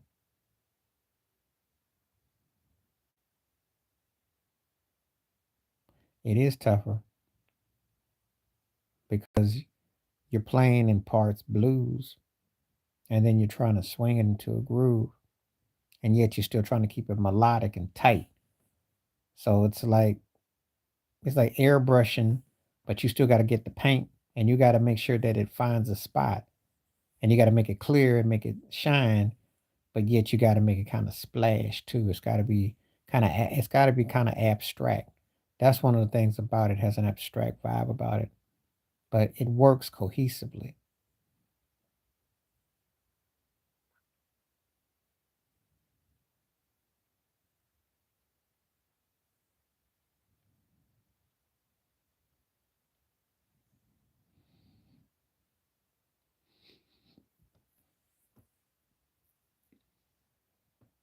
Yeah, I'll give you that. But you have to do it in rhythm too, and you have to be able to breaststroke, do laps, make it where you paddle backwards and forwards. And yet you have to make it where it flows because you're breathing in. It's a technique. That's the thing about it. That's what makes it a very intriguing proposition how you bring it, because then you have to still make it cohesive, but yet you still be doing things with your feet that you can't always see. And you're paddling your arms one way, but you're paddling and you're fluffing, but you're doing it inwardly and outwardly. Oh yeah. Oh yeah. I'm get pretty deep on music theory without, it's things that technical standpoint when people have these discussions, because I don't get talked about. We don't, you're one of the few people that's actually brought up music, ecology, and discussion. But we're talking about the structural part. That's something that I don't usually showcase on my regular videos, because I'm live. People get to see that I will go there on this topic, which I'm glad you did. That's another part of my character that don't get revealed that often. But yeah, I'm very much detailed with the cadences and the tones and things and how it's layered. It's a different rhythmic. It's the schematics is very almost schizophrenic. Certain urgency, certain it's a certain chords that scream and cry at you.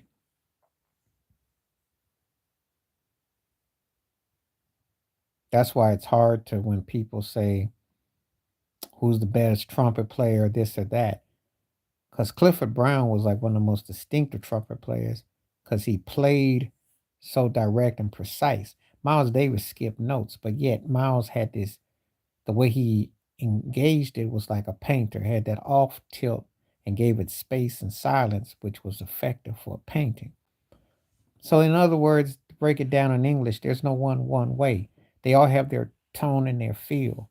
Some people like it more muscular, and like John Coltrane's tone and feel when he got the drugs and got older had a more harsh, edgier.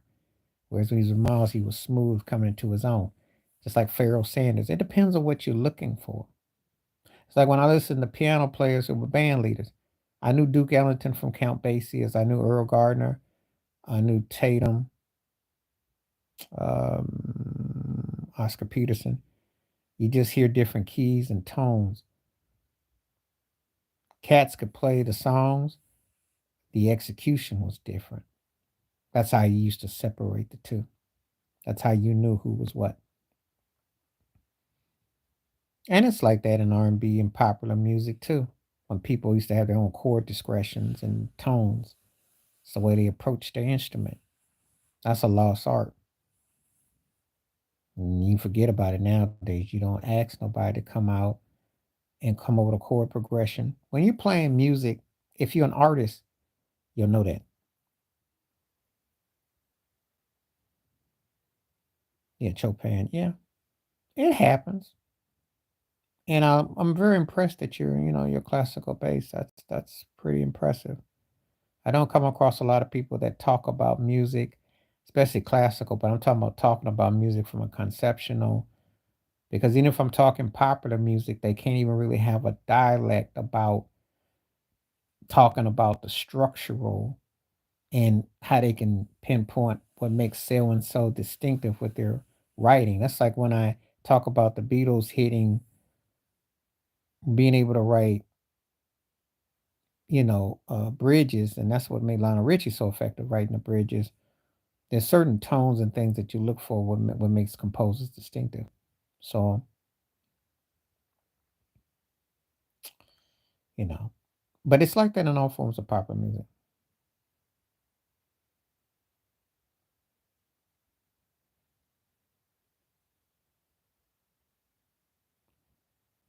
Yeah, they intertwine in a different way because it's like black and white. They do intertwine, but jazz gives you more color to work with, and it's just as complex and distinctive. Jazz is more modernized. Um, you know, someone might think Duke Ellington might be the equivalent to Mozart and to jazz. It depends on who you ask, because his compositions were so distinctive. It all depends on what you into. I don't really like to get into best or anything because everybody has a certain spot. It's what we prefer. But when we start saying who's the best in that, then we're looking for ways to downplay. Sometimes people get into downplaying others, and it's not fair to, because again, it's music is a it's like going swimming, like you said. You have to figure out paddle it, make it make sense, and get to where you are. So you know, yeah, we all have our favorites. We have our biases. I'm not going to tell you one person necessarily because, again, music changes. I have artists that I love that I hold in higher regard for different reasons that I will defend, but I'm not going to sit there and argue with you and say that they're the absolute couldn't be got, because nobody's above that.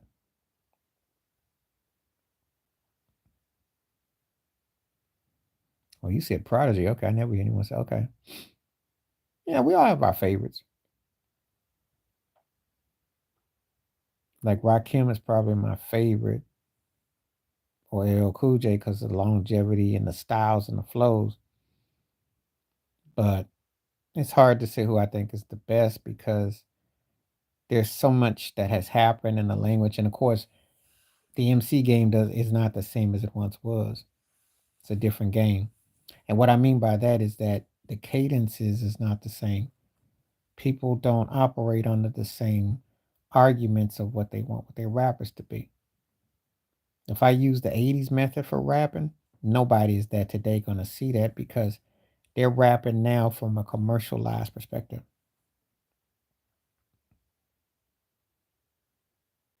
Yeah, that's fair enough. People have different preferences with hip hop. Some people like people because of their rhythm cadence. It's just like classical and jazz in that regard. Rhythm cadence, style technique, um, accessibility. It's comical, a joke. There's no beefs no more. It's comical. Cats today don't even really diss each other because they're stream acts. How am I going to take you serious when we don't even have records like that? We don't really have labels like that. We don't have the commercialization where people can really say, okay, you dissing. It's not the same. Kendrick sounds like he's a throwback type of cat, but I'm like, no one is going to argue with you dissing somebody and then coming out and saying that, and then saying, no, he came back. He had a little track. I heard it. I did a video about it because J. Cole came out and said, "Oh, you played out like the Simpsons." Well, that ain't really a diss because it's a diss, but it ain't. It's a diss because he's saying he old, but the Simpsons is legendary. So that don't really even make sense. It kind of is it's a weak stack. These cats don't know how to diss no more. You want someone to diss, go call Nas up. Get at me when someone comes out with an ether, okay? Or Ice Cube, no Vaseline. Come out with some real dissing. I wasn't even that big on Ice Cube's. I mean, on Tupac's "Hit 'Em Up." I thought that was a bit. He had some lines, but I didn't think they were. DJ Quick's "Dollars and Cents" as a diss. I want some. Well, Cool Mo D dissing LL Cool J with every L word he could find. Up. Give me some real diss tracks. Even Remy Ma came up with a decent diss track a few years ago. But most of the cats don't know how to diss. There is no dissing no more because these cats are corporately bought and paid for. I grew up when cats used to get dissed. This is just like a couple of cats that got some money. They're bored. and they're looking to trump up some kind of energy in a dying breed or style because it's really not happening. It really ain't happening. No one cares about hip hop no more for no diss tracks.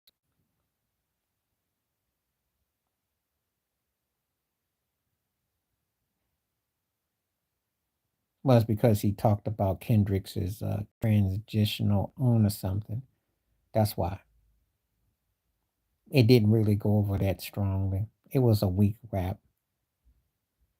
Kendrick's was comical, boasting and bragging that you're better than J. Cole and Drake.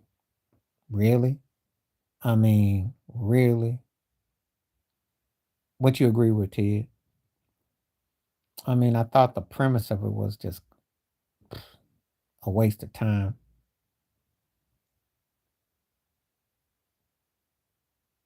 Yeah, I mean, you gonna break and boast that you're better than J. Cole, who's more of a conscious,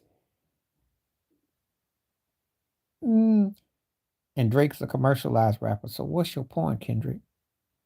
You're a little bit of both. And you're just bored because you're in an era where no one really cares no more. Calling yourself the king of New York. Nobody cares. So,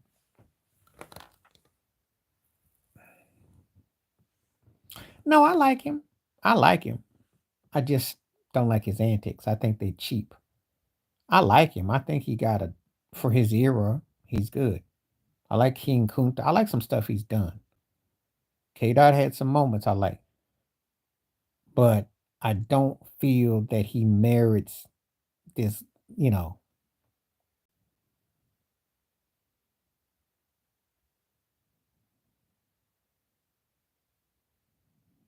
Yeah, and again, they're talking top three in 2024. They're not talking top three in 2014, 2004, 94, 84. They're talking for their era. Kendrick is not going to see the 90s for me, okay? For his era, this is why when I have these discussions about sometimes I don't like to do cross generational about music and sports and stuff when I get asked because this is a good example. None of these cats could hang in the 90s to me, even though I think Kendrick would have a chance because he can write a bit. Yo, he would have tore his behind up. Thank you for mentioning Karis One. He would have tore his behind up. Kendrick probably the one that would have a chance more than Drake and J. Cole. However, I'm not gonna sit here and act like the competition was deep back then. That's why I was so mad when Nelly came out with that, oh, I came in a tough era. No, you didn't. No, you didn't. You came in a commercialized era where cats were selling records and there was competition. But in terms of like with all everything that was going on, you'd have had to really make a statement.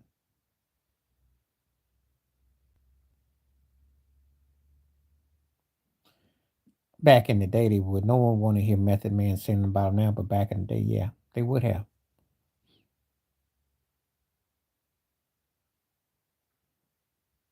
Extend the gun. You talking about the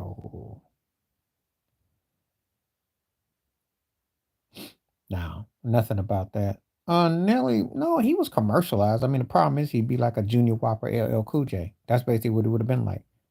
And if Nelly came out in the 90s, who's he gonna battle? Who's he gonna battle? Because I know that there was a tough era.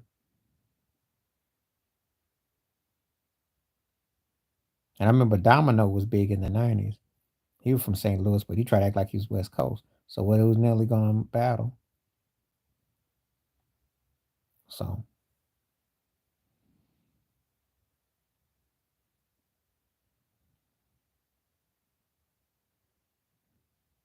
extension. I'm thinking. Now that's what Eminem does. He battled Britney Spears. Well, they two different rappers. Buster is more energetic, but I would love to have heard Kendrick would try to use his voice against Q-Tip because that's his influence. If you listen to his pitch cadence, Q-Tip is his hero. He's got that slow, methodical, and and the way his tone is. Yeah, it ain't gonna beat Aguilera, even though she's one of those voices that could have been even better. We never got the best of her. Good singer who overdid it, could have been way better. Could have been way better. Should have been way better.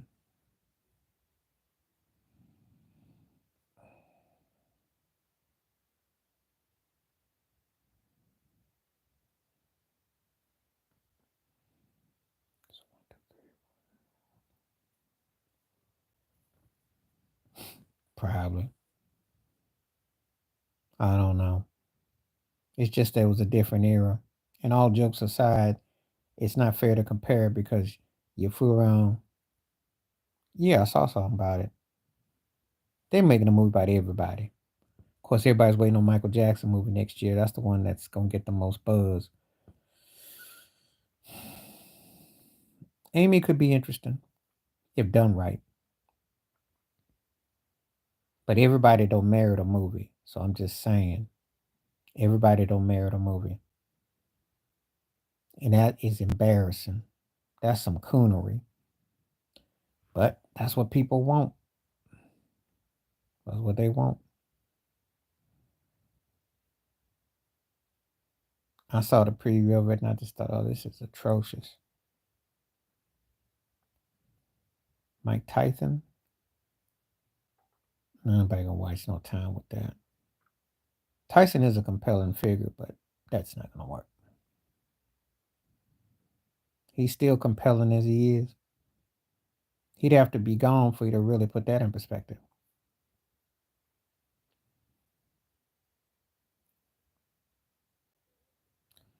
They worked hard. You can't really go back in time with that. I watched it like when I was a kid and it was a different time. Whole different time. TV was a different ball game at that time. Imagine you get like a few black TV shows. That's just the reality. I don't know. I watched a little bit of it. You know, I watch him. I keep an eye on him and stuff like that, but then I don't.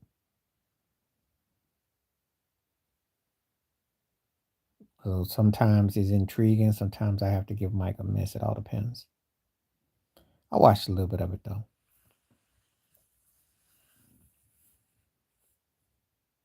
He's quite the personality though. And if you do a movie about him, you got to cover him because he's a complex cat. My only thing with him is that it's a trip how he's selective with who he's cool with. I mean, because you might see someone like Michael Rappaport be cool with him, and you kind of like really, but he has crazy commercial appeal. It's just it's part of his condition. That's all. Yeah, that's the thing. He's got this black vibe about him, but yet he's got this cross appeal, which it's a trip. He probably don't want no more to do with it. Probably don't really want to talk to people, and it depends on when you catch him in a mood. And the money may be kind of funny. Probably doesn't. He probably wants his space. I do believe he gets introverted, and he won't don't want to deal with certain people. He's like that though.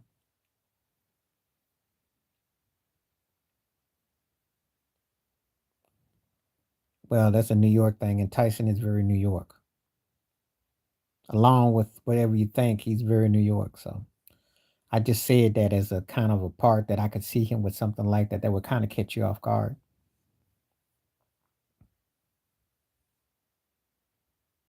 But he is accessible in a strange way. Yeah, that's the thing about him. He's more accessible than you can imagine.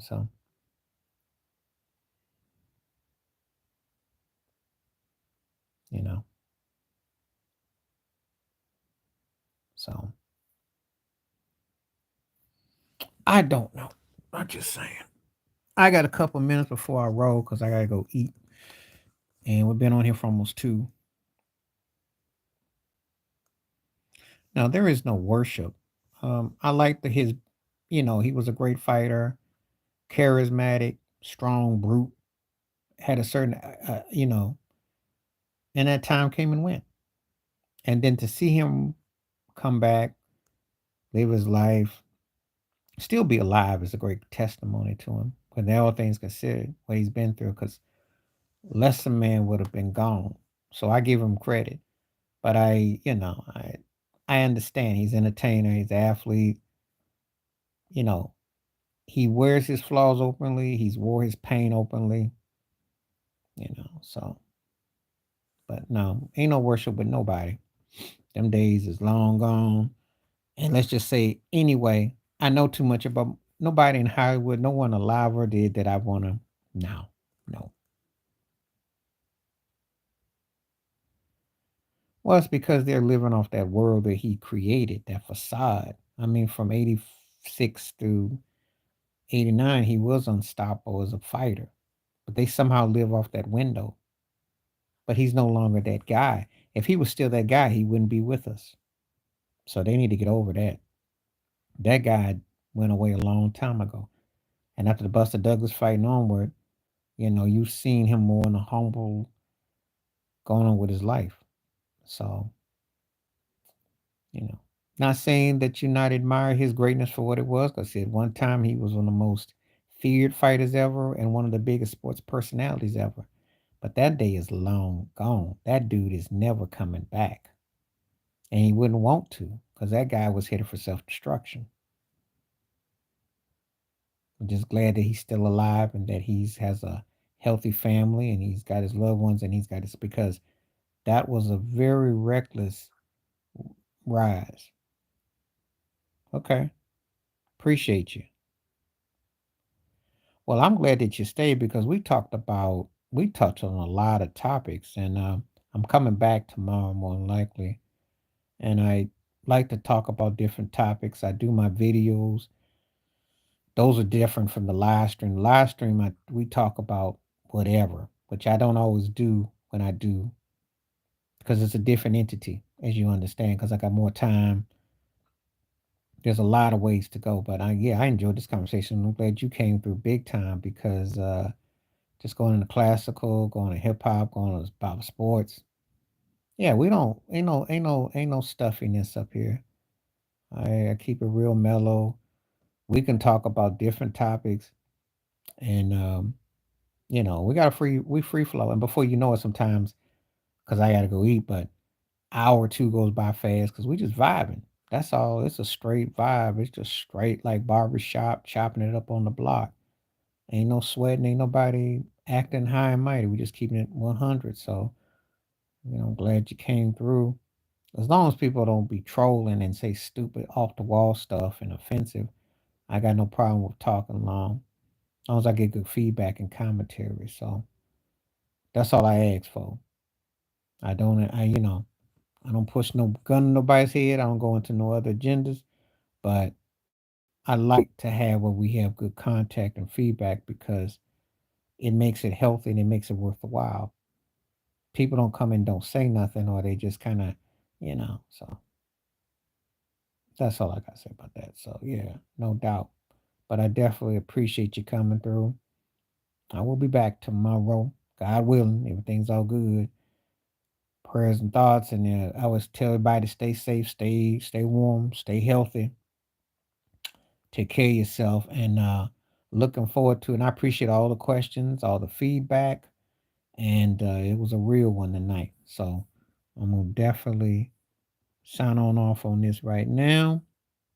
And so the next time we see peace, the best, stay up. All right, I'm out. Right on.